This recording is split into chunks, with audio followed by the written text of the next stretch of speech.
لا إله إلا الله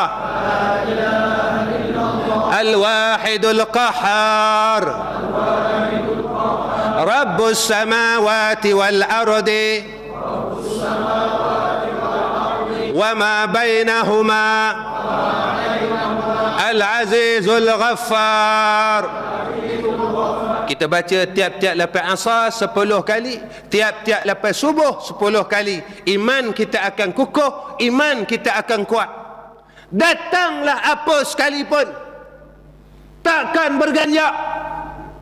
Datanglah apa sekalipun, kita akan jadi kuat sebab kita telah minta dengan Allah Subhanahu wa ta'ala. Orang yang melazimkan syahadah, maka iman dia akan kuat. Kuat iman, insya-Allah tuan-tuan tak akan berganjak. Tuan-tuan tak akan berganjak jika tuan-tuan istiqamah bersyahadah kepada Allah Subhanahu wa ta'ala.